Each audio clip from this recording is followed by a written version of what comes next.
just like to advise everybody that because we want to be able to have a live interactive Q&A today, we've set up this Zoom meeting in meeting mode so that everybody will be able to speak, but therefore we need everybody to mute except the actual speaker that is on. So I appreciate everybody's assistance with that.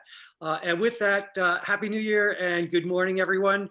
Welcome to Cleantech San Diego's first webinar of 2021, which is being hosted by our Southern California Energy Innovation Network, also known as the SCEIN, which is led by me and our SCEIN program manager, Zach Dobbin, who is going to be our executive producer and Q&A moderator today.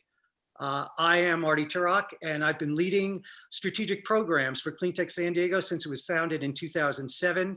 Cleantech San Diego is a not-for-profit business association with the mission of accelerating clean technology innovation and promoting the equitable deployment of sustainable solutions for the benefit of the economy, the environment, and all members of the community.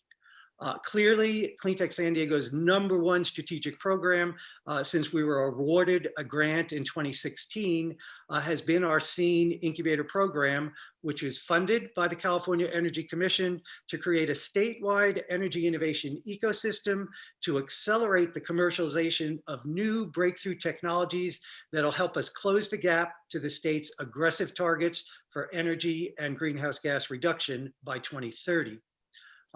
At the heart of this entrepreneurial ecosystem are the 4 startup incubators supported by the $25 million CalSeed non-dilutive grant program and Guidehouse Insights special projects, most notably the new statewide Empower Innovation Network portal that I'm actually going to share with you in my closing remarks.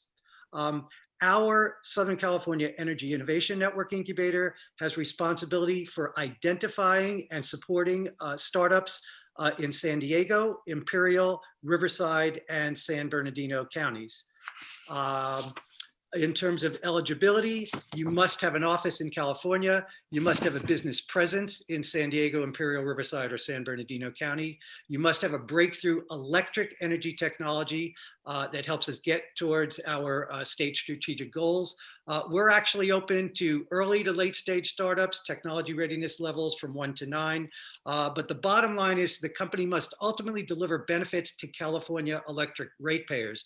Because we're funded from the CEC's EPIC Electric Program Investment Charge program, actually, which is funded from a line item from every California ratepayer's monthly bills, we have to deliver benefit to electric ratepayers. And so here I've just put together one slide that really shows the broad, what we call our 5 primary energy technology domains that we can support.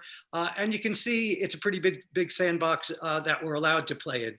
Renewable energy generation, clean transportation, energy storage, energy efficiency, smart grid, and energy services. And I thought you'd find it interesting. Here are our current 27 full active members of the Southern California Energy Innovation Network. And fortunately, they're spread out into all 5 technology domains, so we can still fit them all on one slide. So again, these are the 27 current full active members. Actually, in the background, we actually have another 8, what we call provisional members. These are very early stage startups that may not yet have fully validated either their technology claims or the market needs, but we're also working with them to help them move forward. I thought it would be interesting and beneficial for all of you to just see a few highlights from 2020 from our Southern California Energy Innovation Network. Clearly, our single member, unique member highlight for 2020 is Nuvi, one of the global leaders with a software platform for vehicle-to-grid bidirectional charging in the electric vehicle space. Through a merger with a special purpose acquisition company. They are going to be listed on the NASDAQ exchange and go public probably sometime later in first quarter 2021. In terms of employment, current SCEIN member companies employ almost 270 full-time people. And even through the challenges of COVID-19 in the first half of 2020, we've actually seen an 8% increase through the first half. And Zach and I are actually working on all the metrics updates for the full year as we speak right now. I should also mention one of our companies, OccuSpace, that has a non-invasive cameraless occupancy sensing solution, whereas pre-COVID occupancy sensing was a nice to have kind of thing. Now it's a must have for places like universities, restaurants, fitness centers, and they have just seen sales and orders take off tremendously. And they're actually going to be, they've actually closed a bridge round and are going to be announcing an A round in first quarter. So we're seeing very positive momentum.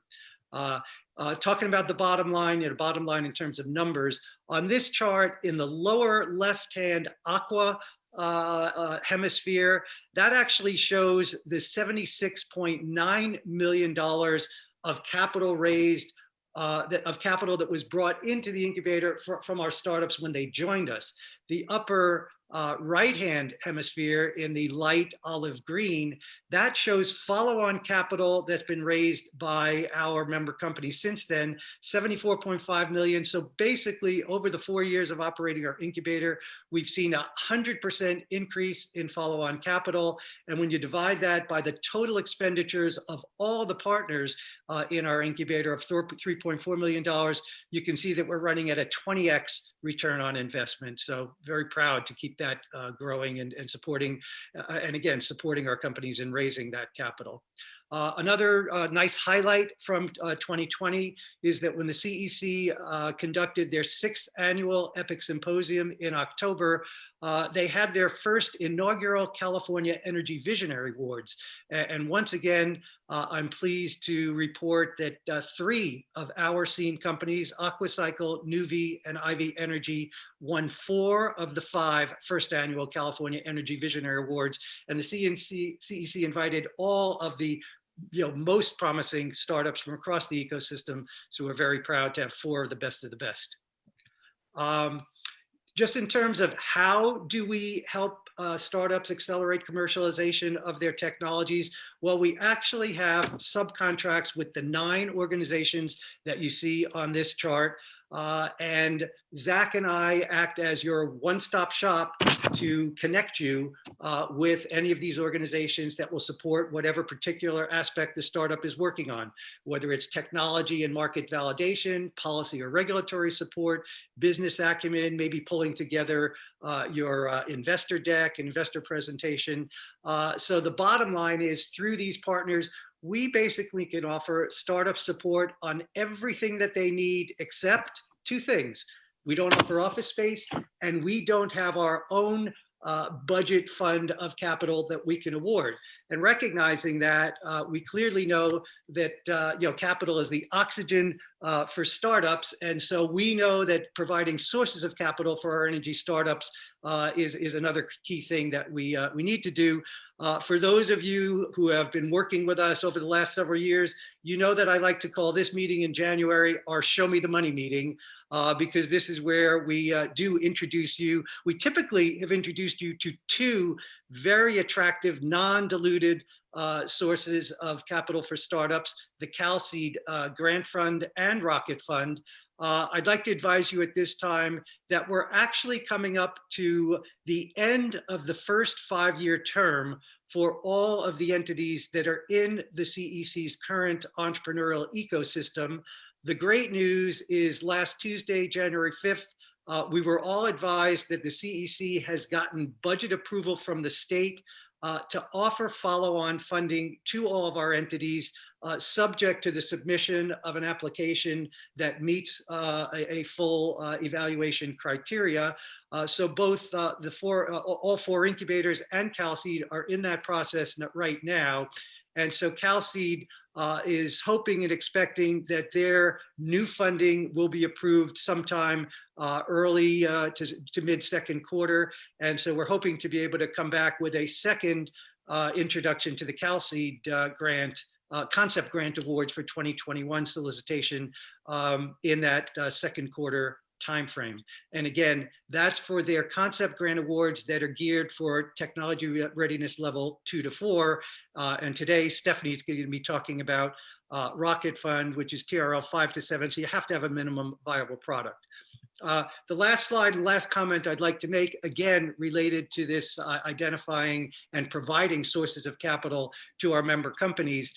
With that in mind, back in November, on 3 consecutive weeks, November 5th, 12th, and 19th, we actually held 3 individual SCEIN showcase events where we actually showcased our current 17 companies, 17 out of the 35 that are either already or planning capital raises in first quarter of 2021.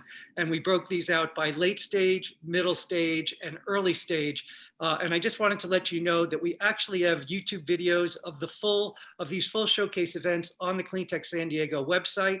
So if you're interested in learning more about these 17 very exciting technologies that span all those 5 primary technology domains, or if you're a startup and you're interested in seeing how various elements of the pitch deck were covered by 17 different startups, these were 9-minute presentations and they're all there for you to see. So with that, it is now my pleasure to introduce my friend and California startup ecosystem colleague, Stephanie Yanchinski, who is the Director of Entrepreneurial Programs at Caltech. So Stephanie, it's all yours. Great. Great story, Marty. Man, it's nice to see that Cleantech is just trucking along, right? So I want to thank you, and I want to thank all of you who are on the call today for the opportunity to talk about the Rocket Fund. And I'm going to spend a little bit more time than I usually do explaining how it works and what we look for, because I want to ensure that given the distance that we're experiencing right now and the disconnection, that you can make the best application possible. Next slide. Oh, Zach? Marty, if you could advance the next slide. Yeah. Next slide. Okay, so this is our mission. You know, when we formed the Rocket Fund, we realized that we couldn't do it alone. So we formed an elite group that worked closely together to solve the Earth's sustainability crisis. And we do it innovation by innovation. And I want to underscore that point because as a group, we really believe that saving the planet is not going to depend on 1 or 2 or 10 gazelles, but is really, instead, it's going to take many different technologies and many different approaches that are all contributing to get to our goals. So the Rocket Fund believes in offering a very wide funnel. And every year we look at as wide a range of technologies as possibilities. Next slide. So what are we? So the Rocket Fund is a grant program that provides money to validate technology in the real world with customers. Now, our goal is to help you establish that first relationship with your customer, and we know that it's often very difficult to build. So we want to kind of rocket you forward to the point where you can become independent. Next slide. So Zach, you know that this is a slideshow. This, where do we really fit in the innovation support ecosystem, the crowded clean tech innovation support system? So startup companies, even today you can often get started with funding from friends and family. And if you're lucky, your technology will prove out early and you can jump to the bridge funding where you can get money from commercialization programs that the government offers. You can get money through innovation clusters that Marty's talked about, maybe through incubator funding programs, maybe even some utility demonstration programs will support you. And with that, you can move to equity financing to scale up your venture, get money from investors. And then from there, of course, you've got your customers behind you to give you revenue growth. and you're on your way. The problem is that stage 2, support funding to build your prototype and to validate it in the real world, still today is often not there. And that's where the Rocket Fund comes in. So you can see that our money actually helps you build that prototype to accelerate through the other stages to independence. Thanks, Zach. Next slide. So here is a list of our members that support the Rocket Fund, and you can see that they include our major California utilities. And now these members also provide experts to assess your application during the review process. But I want to also add that our supporters include over a dozen venture capital groups and investors that are interested in tracking our Rocket Fund companies and maybe investing certainly in the ones that have received an award. Next slide. We also enjoy a close relationship with California organizations, such as our host today, thanks, and CalSeed and CalTestBed. And we know that these can be additional sources of funding and sources of important connections to help you grow your company. Next slide. So we were founded in 2015, and since then we have hosted 6 funding cycles, and we've awarded just a bit over $1 million to 30 companies. And I want to say that 29 of those are still in business. And given the fact that they were so early, this is an astonishing record. Now, we do have a focus on California and California ventures, but we also accept applications from outside the state, but as long as they want to establish a presence in California. So typically we fund companies that are planning to host demonstrations in California with an eye to launching a product in our marketplace. But we also partner with those who are looking to tap into state-funded grants, such as EPIC's Bridge Program or the RAMP Awards, or establish partnerships with our utilities. And we can help with that. Next slide. So through our companies, the Rocket Fund investment has been leveraged to over $80 million in the follow-on funding. And the interesting point is that the largest portion of that money is investment. And that, recalling that these are very early stage companies. So why does the Rocket Fund work for people who get an award? Smart money at the right time de-risks their technology and provides the real world data that makes you, the company, more attractive to investors and to potential partners. And that's it in a nutshell. Next slide. So these are just some of the Rocket Fund companies that have received multiple rounds of investment actually in the last year or two. And you can see that San Diego's own South 8 technology, pioneering a novel gel electrolyte technology for battery, has received a strategic round actually from 2 funders last year. 2 of the companies that you see on this screen, the Deratech and PowerFlex, in fact, have been acquired already. Next slide. So like what Marty mentioned, actually, interestingly, 2020 was a particularly good year for Rocket Fund companies. And I have to admit that a lot of these deals obviously have been set in train before COVID hit, but it's nice to see that Cleantech is still moving forward. And I'd like to point out again that these deals have been achieved a few years after winning a Rocket Fund award. And I won't say that there's a direct correlation, but obviously receiving the kind of money that we can give at a strategic point in your technology development can be an accelerator. Next slide. I mentioned earlier that we would like to consider a wide range of technologies. And over the years, the Rocket Fund has typically been a little ahead on spotting coming ways of innovation. So last year, our awards were trending in areas of new materials, energy storage, which has been around a while, EV charging and grid management, gas sensing, particularly methane gas sensing. And a new area of interest for us is green production of key commodities. So we invested in a green fertilizer company last year, but we're also looking for anything that you might have to transform steel manufacturing or cement manufacturing. Next slide. So let's get down to it. Now, the individual grants range from 25,000 to 75,000, and we know that those aren't that large, but the Rocket Fund pays for items not covered by other grant programs, and I'll discuss that a little later. We like to say that we're fast, flexible, and free. Fast, because from the close of the applications to receiving the money is around 5 months.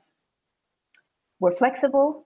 We support your strategic goals, as long as the money can have an impact, and free because there's no equity involved. Now, a key advantage that we offer is that we partner closely with utility experts who really understand what technologies work in the marketplace. And on occasion, these utility partners can provide funds that triple or quadruple what we can provide.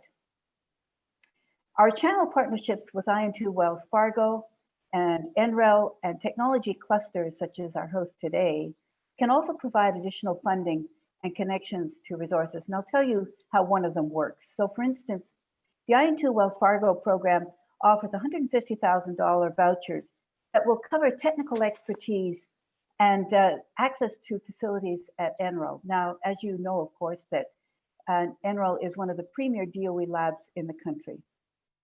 Now, IN2 puts out a call once a year to its channel partners for referrals. Now, the program isn't open to the public, but we can refer our Rocket Fund companies to IN2 Wells Fargo for consideration.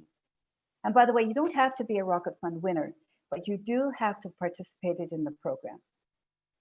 We are also launching a new program called TED, Technology Early Deployment, with the Electric Power Research Institute as a partner. And that program will put Rocket Fund companies in close touch with program managers at Southern California Edison. And the goal of TED is to start discussions with potential partnering opportunities. Next slide. I'd like to spend a few moments discussing technology because, as I mentioned before, technology innovation really underpins the Rocket Fund. So we borrowed the definitions from the Department of Energy, their terminology for defining technology readiness levels. And as you probably know, this really identifies the stages of technology development. So you can see TRL1 is basic science, progresses to TRL4, where the technology is probably still in small scale proving stages. Now, from TRL5 to 7 is where you will begin designing and thinking about demonstrating your commercial prototype in a real world setting. And that is where the Rocket Fund comes in. If you've reached TRL8, early commercial deployment of a product, we honestly feel that you are a little bit too late for a Rocket Fund award. We feel that you are probably on your way and you don't need our help. Next slide.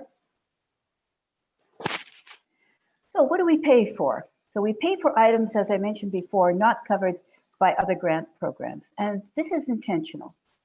So we pay for prototype design, engineering, and some installation costs. We'll pay for testing the technology and for certification. And I think as we all know, UL certification, for instance, can be really, really expensive. And it comes at a time when you really don't have a lot of money coming in. It's very expensive, and today's customers and investors expect even young companies to have completed this program. So we'll pay for equipment purchase as well, and that's not often covered by SBIR grants that are given out by the federal government. Now, this is important. We'll cover consulting services that will help you design your processes for engineering your product scale up and for manufacturing. Now, what we don't cover are salaries. We don't cover patenting costs, and we won't cover costs associated with facilities such as rent and perhaps other services. Next slide. So the Rocket Fund is divided into two major themes. The energy track that covers our utility priorities and the emerging grid, and the sustainability track, which quite frankly just covers everything else. Now, we aren't as specific as stage grants for a reason. We want to see innovation as it emerges and at its earliest stage. And we don't feel that we can predict which technologies are going to be winners. Now, I just want to point out that our website actually has a more complete list of technologies that we currently support. And if you have any doubts, though, don't hesitate to get in touch with me because we're open to always looking at something new. Next slide. So this slide gives you the highlights of our process. So this year, it starts with applications that will close on March the 1st. Our semifinals will be held on April 26th and finals on June 6th and 7th. Now, we typically make the decision-making on the last day of finals, and we announce the awards a few days later. We do have reporting processes where we track milestones, and with the bigger grants, payments may be broken into tranches, but we try to keep the reporting as streamlined as possible. We know that you are companies in a hurry. Now, this is important.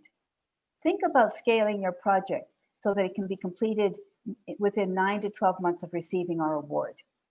At that point, we really do expect that you should be ready to start your customer demonstration. But at the same time, we know things happen, COVID, for instance, and you may not be able to begin your Rocket Fund project right away. So we take that into account, and we're willing to hold on to your award for an agreed period of time. By the way, there's no restriction on how many times you can apply to the Rocket Fund, but I have to say that we will look for progress from one application to the next. Next slide. So stage 1, application. We certainly look for third-party validation of the technology, and this takes the form of, it could take the form of published papers, certainly your own data, maybe patents, maybe customer endorsements, and maybe test lab results. For the competitive value proposition, we do expect you to know your competition and to be bold throughout the program in saying how your product is going to be different and how it's going to carve out its own niche in the marketplace. Now, looking at market size, it's really interesting. I'm often asked whether we look for billion-dollar size markets. Now, we definitely want to see a plan that projects an addressable market size eventually that will be able to support a healthy and growing business. But we know that billion-dollar market estimates for early-stage companies such as yours are unlikely to be realistic. So what we do look for is a very, very clear idea of your beachhead market, and that you know who your early adopters are going to be to underscore and to build that beachhead market. Our Rocket Fund is there to support you reaching it.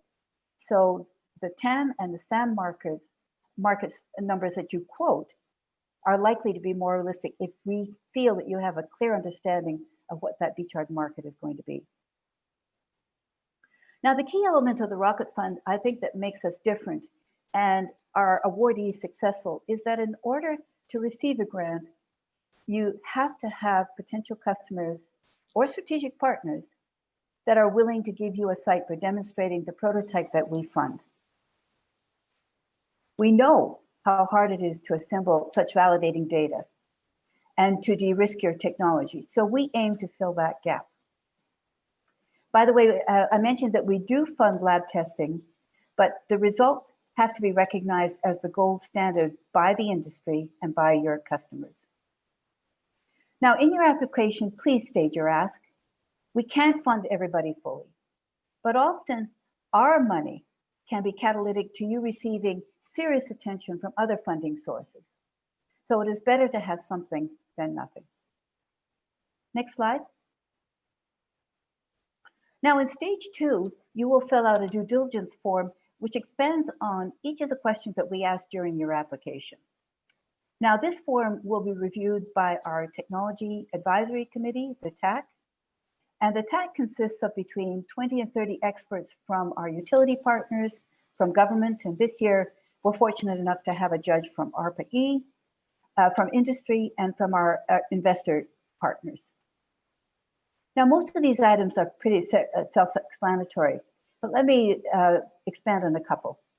In manufacturing, we don't expect you to have detailed plans with unit pricing, for instance, but we do want to see that you've already been seriously considering how you will make your product at a price that will generate revenue. Will you outsource it, or will you actually try to raise money to establish your own manufacturing plant. Competitive assessment. I have to say that it isn't helpful to omit talking about your competition. Our Technology Advisory Committee consists of experts who really know this space. And there's bound to be at least one individual familiar with what is already out there. Impact on either energy savings or on greenhouse gas mitigation. We know that this is often hard to measure, and we know that the impact may not be quantifiable for many years. But again, we do ask that you have factored into your application an assessment of the impact that your business model might provide. And by the way, if you need some more information about how to evaluate it, I can provide some more information, or I can perhaps connect you with some people who can help. Now, the last item on the document is the ask. What do you want the Rocket Fund to pay for? I mentioned already that it should be staged, typically in 25K, 50K, and 75K tranches. And I do ask that you pay close attention to what we cover. Now, if you have other sources of funding that you can bring to the project, so much the better. The Rocket Fund can't be used, by the way, as matching funds for other grant applications. And I'll also mention that we do have a cap on equity investment of $3 million. But as long as you can carve out a project where our money can have an impact, we welcome the leverage that other sources of support will bring. Now, over the years, we found that the validation that a Rocket Fund grant brings our companies also can attract other sources of funding, most notably from utilities, but also from Caltech, for instance, and from our channel partnerships. I'm often asked, by the way, about NDAs. We don't sign them. However, we do treat your documents as confidential. It'll be seen only by the Rocket Fund management and by our TAC. And you can send in additional documents, by the way, and we particularly welcome letters of intent from customers or partners. But honestly, I've found that our judges are so pressed for time, and often they won't click on these extra documents. So to ensure that they see them, I would suggest that you include links to perhaps a demonstration video or for articles and papers in your due diligence form. Now, the Rocket Fund doesn't post official criteria. This is unlike other grant programs. But as I've mentioned, we are grounded in innovative technology, a solid business plan, a clearly articulated path to commercialization, and that all-important customer demonstration and connection. But this year, I want to say that we are also paying closer attention to diversity. Diversity in customer personnel, diversity in leadership, diversity in supporting California's underserved population. So I will say that all things being equal, this factor will come more into play than it has in the past. Next slide. Stage 3. By now, we have a stronger picture of your technology and its value proposition. So on the finals day, our review panel will be particularly looking for a cogent business case, a clear idea of the marketplace and where you play and the competition, a demonstration plan clearly articulated, and last but certainly not least, a believable use of our funds and the resources that will be able for you to fulfill the Rocket Fund Award. Now this year, the finals will take place over 2 mornings via Microsoft Teams. It will be virtual. And we will make our final decisions at the end of the second day. Now, stage 4 isn't listed here, but it consists of a short period of negotiating what we call a performance agreement that lays out the milestones that you expect to reach and the time frame. This is a level setting exercise that will be the basis of our agreement with you going forward. Next slide. This gives you an idea of the flow of the program for this year. Now, what I'd like to suggest is that you open up an account on our online portal and start the application early, because you can always amend it right up to the deadline. And that leaves you enough time to be able to find out what you don't know, how to adjust your application, maybe sort out any questions that you may have. And by the way, I'm available throughout the application process for you to contact. I offer that as a service to anybody, because we want you to make sure that your application is putting the best foot forward possible. Next slide. So I encourage you to join. And then last slide. Please don't hesitate to contact me. I'm there to help. And as I say, ensure that you make the best application possible. This gives you the contacts for where to apply, and check out our website. So now I'll open it up for questions. Okay, thank you, Stephanie. That was fantastic. I mean, great detailed overview. Again, achieving our objective. You know, everybody who took the time to call in today, you clearly know exactly what is going to be required, what, you know, a sense of the weighting system and all the, you know, key elements that you need to include in your application to make it to be one of the finalists. For Q&A today, actually, let me answer the first question that I know is going to be asked, and is this slide deck and information going to be made available? Yes, we, Cleantech San Diego, will be sending out a copy of this to everybody who is on the call today, so you'll be getting these. Otherwise, again, trying to manage the Q&A in this challenging Zoom environment with the number of people we've got, we'd like everybody to stay muted. We'd like you to use the chat functionality. If you have a question, just go into chat, you know, write your name and organization and the question, and then Zach, who's going to be our moderator today, in the order that you submitted your questions, will ask you to unmute so that you can have a live dialogue with Stephanie, Zach, or me. Zach, I'll turn it over to you if we've got some questions coming in. Nothing in the chat yet, and maybe too, when when I ask you to unmute, maybe turn on your video as well so we can see you. So we've got our first question in, and it's Will Landry from the Lycan Lab. So if you could go ahead and unmute, Will, that'd be great. Thanks, Zach.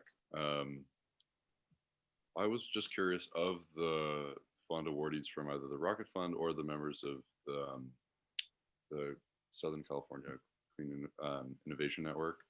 I'm definitely screwing up that name. I know that's what you referenced, Marty Martin. Of those two sort of cohorts, how many, or like what percentage actually established sort of partnerships with utilities? Good question. Marty, do you want to answer first?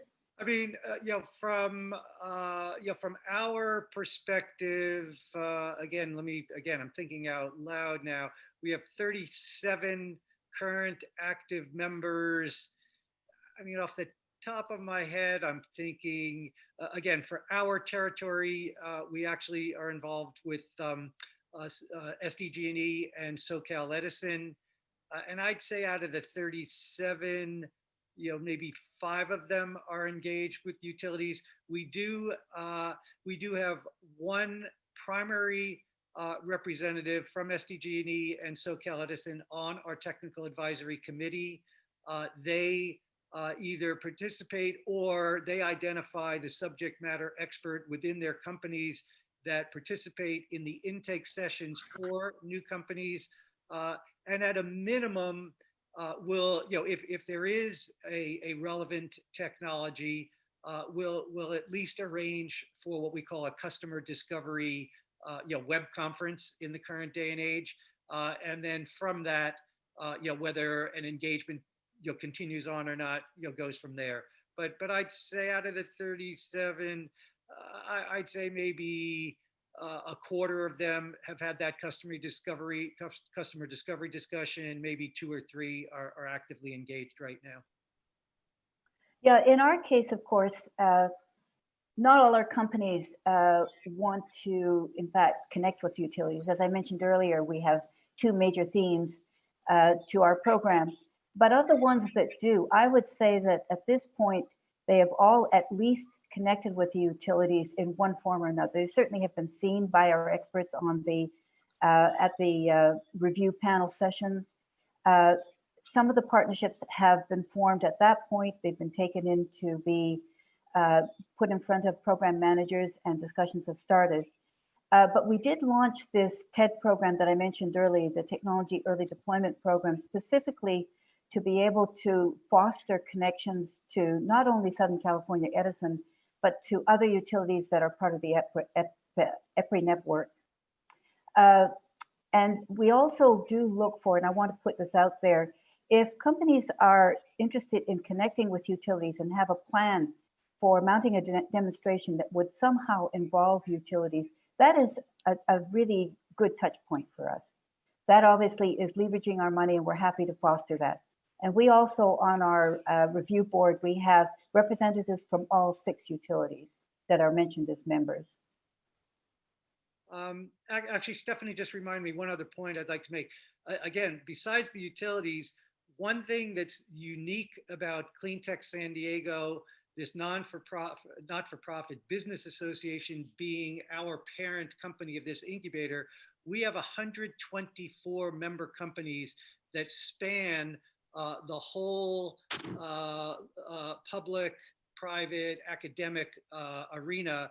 And so companies like Black & Veatch, Itron, NG, EDF Renewables, our City of San Diego, Airport, Port of San Diego, public-private organizations. So we do facilitate introductions to all of them also, which again can help at that first step of customer discovery. And in fact, that's where we do end up being the matchmaker for pilot evaluations.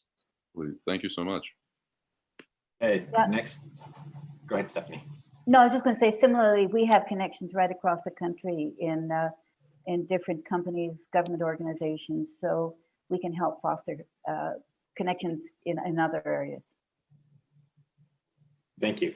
So next up, we have Lee Krabat, and he would like to know, how do you deal with company status advances during this process? Well, good question. So quite honestly, supposing, let's take an event that you're raising money, for instance, and of course that's an unfolding process. When you make the application, it might not get quite done, but as long as you haven't raised $3 million by the time that you've made your application, then if you happen to close the deal between the time of submitting your application and the time that you start going through the stage 2 and stage 3, that's fine. So really, it's still open until you actually have to, these advances to, in fact, can augment your application, can strengthen it. And we take on board all of those changes until you actually have to present in the final. Yeah, so I guess I was wondering if you initially, the scope is to start testing, but then during that time you test and maybe you get a pilot, but you still need to test certain aspects. I mean, can you change the application and the scope to march along with your company's progression? Yes, you can, as long as it still fulfills our unwritten criteria, which is that our money will enable you to have an impact to complete that testing. The one thing that we draw the line is what I'm trying to spit out here at helping you really test a pre-product. That we don't do. And a pre-product is defined that you already have customers for something that's been tested and validated in the commercial marketplace. Thanks. Thank you, Lee. Next, I'm going to ask Michael Smith to go ahead and unmute himself and ask his question. Yes, hi. Can you hear me? Yes, we can hear you, Michael. Hi. Hi, Stephanie. Hi. We're in Washington State. We're in the Seattle area, and we just installed 2 renewable energy projects in California. We don't have an office there yet, but I'm wondering if this is something we can talk to you about to position ourselves to be part of your Rocket Fund potentially, or Sure. Okay. Absolutely, and certainly to SCEIN and other technology clusters, they'd help you establish an office as well, but certainly. Who would I reach out to? Well, I would start actually with Marty. Well, again, if one of those applications that you're pursuing is in one of the 4 counties that we have, San Diego, Imperial, Riverside, or San Bernardino, then we would be the one to talk to. If it's not one of those 4, if you can tell us the other ones, I can tell or you can send Zach or me an email if it's not one of those 4, and we can give you the contact at the other incubators. Great. Thank you so much. Appreciate it. Sure. Thanks, Michael. And next we have, I'm going to go ahead and ask Yanda Zhang to please unmute and ask your question. Oh, hi, this is Yanda. My questions relate to the stage 1 requirement for customer participation, I guess. What level of requirement does the application require? Do we need to, for example, secure a customer for field demonstration, submit a letter of intent, for example? Yes, the strongest application will definitely be precisely that. In other words, you may have been talking to a potential customer for maybe 1 to how many years, but they still need to see something that works in their setting. So if you can get them to commit a site for you to be able to build your prototype and begin testing it, and then they say, you know, if this works, we're really interested in possibly talking to you about taking it further. That's ideally what we look for. But we know that over the years, sometimes that customer is still going to be a little bit further away. So sometimes there's an intermediate step of forming a strategic relationship. But for instance, if you form one with a utility or a big corporate partner, maybe one of the ones that are part of SCEIN, then that is also a validation that somebody sees the potential in your technology. And we also now, as I mentioned, accept lab testing. It has to be from qualified sources that are regarded as the gold standard, but we'll also support that. Again, knowing that a lot of other steps need to be taken in order sometimes to convince a customer to take a serious interest in buying your product. Thanks. All right, and next, thanks Yanda.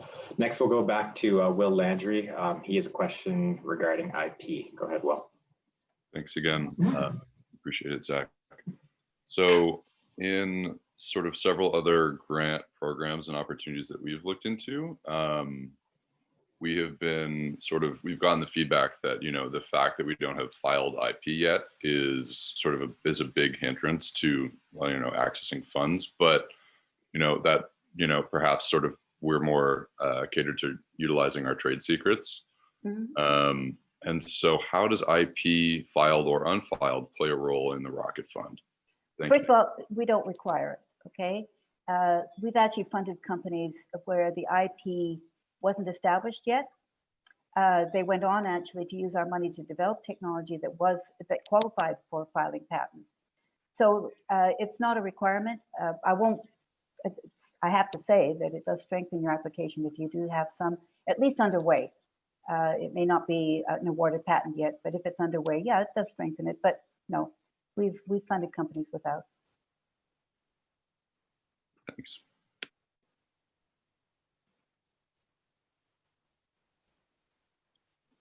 I don't see any more questions in the chat, so you know, if anyone does have any questions, please pop them in.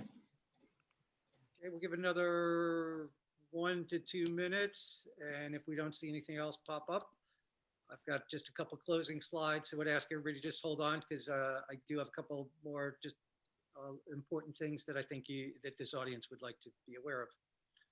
So we'll give it a minute. Zach, anything else coming in? Yeah, we've got another question from Will about Enroll Partnership. So go ahead, Will. Sorry, I don't want to hog, so if anyone has other questions, please defer to them. But you mentioned the Enroll Partnership, Stephanie, and as someone with some buddies at Enroll, I'm very curious, sort of what is the extent and what does the scope of that partnership look like, particularly for our sort of specific product niche. You know, accessing federal laboratories is certainly something that is much further down the line. And so a partnership like that could be instrumental in sort of not only just piloting, but very much so, you know, accessing a significant portion of our potential future market. I did mention that the program has channel relationships with 2 Enroll programs, the IN2 Wells Fargo program, and also Shell Game Changer is another. We're referral partners for that. So that puts you directly in touch with Enroll reviewers who will be able to see your technology and possibly take an interest in it. But I do want to say that we we're fortunate in enjoying multiple connections with Enroll in other ways, with their innovation office, where they're actually engaged in supporting innovation coming into the lab as well as moving out of the lab. So we have relationships there, so we can do direct referrals to that. And over the years, we've also built up individual connections like you have to individual Enroll researchers and scientists. So sometimes we can make referrals that way as well. Thank you. Thanks, Phil. So Marty, we're at, doesn't look like there's any other questions. We're at 9:53 here. Okay, so I will say going once, going twice, going 3 times, closed. All right.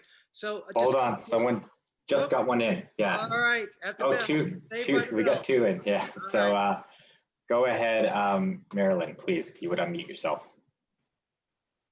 Thanks so much. Hi, everybody, and thank you for this great session.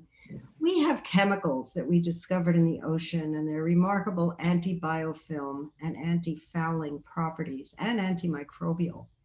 So in a project we did with NASA, a 3-year project, 1 dose of our chemicals in a water system lasted over 15 months without replenishment, completely eliminating the biofilm contamination and reducing energy, labor, and downtime costs, of course. We are also now in a DOE project with San Diego National Lab showing how our treatment is boosting algae biomass by up to 40% in half the time for biofuels, et cetera. So we're in the business of saving energy and renewables, but we don't know if we're eligible specifically for the Rocket Fund. I've spoken to Martin about this before, he may recall. What should we apply? And if so, what should our focus be? We have chemicals. They clean filters out, they're remarkable anti-biofilm chemicals. Well, first of all, I would definitely say that you are square in the interest of the sustainability theme that we support. And we have, by the way, supported novel chemicals in the past. Most recently in our past awards, we supported 2 novel chemical companies. As long as you make the connection to energy savings in your application, quite frankly, we'd welcome it. So Okay. That's a short answer, but That's a great answer I was hoping for. I expect to see my application. Thanks so much. sure.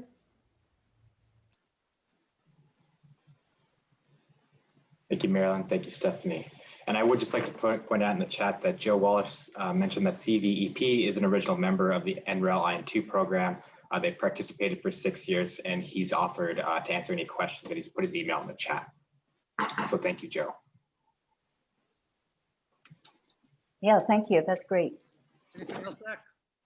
That's everything for questions. So I think we can move on. All right, so move on. Just 2 slides, so bear with me for another 2 minutes. Oops, if I can get the slide to advance.